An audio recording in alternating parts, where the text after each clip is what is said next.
জানো, জীবন সবসময় আমাদের চাই তাই দেও না।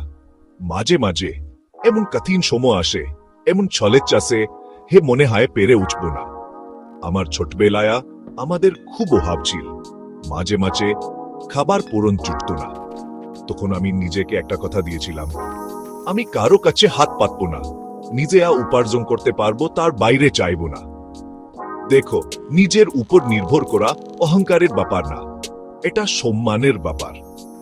এটা হলো সকালে ঘুম থেকে উঠে আয়নার সামনে দাঁড়িয়ে বলা, আজকে ভাই হোক না কেন আমি আমারা আছে তাই দিয়ে সর্বোচ্চ চেষ্টা করব।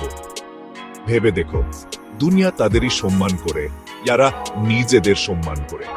ওখন তুমি অভাবের মুখেও মাথা উঁচু করে দান নাও, তখন একটা অসাধারণ জিনিস ঘটে।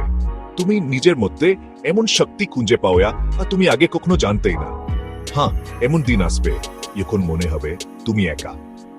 আমিও সেই অবস্থার মতো দিয়ে গেছি, কিন্তু এই সময়গুলোই তোমাকে আরো শক করে, তোমার মধ্যে সহ্য করার ক্ষমতা বাড়ায়।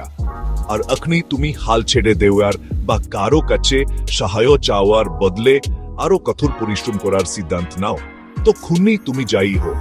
তাই আজ যদি তুমি কষ্টে থাকো, মনে রেখো তোমার মূল্য তোমার কাছে আছে তা দিয়ে মাপা হয় না, বরং তুমি আছে তা দিয়ে কি করো তা দিয়ে মাপা হয়। তোমাকে কারো কাছে হাত পাততে হবে না, তোমার মধ্যেই উঠে দাঁড়ানোর, সৃষ্টি করার, নিজের পথ তৈরি করার ক্ষমতা আছে। এটাই আসল শক্তি, এটাই হলো নিজের উপর নির্ভর করা। আর বিশ্বাস করো, এটা তোমার ভেতরে আছে।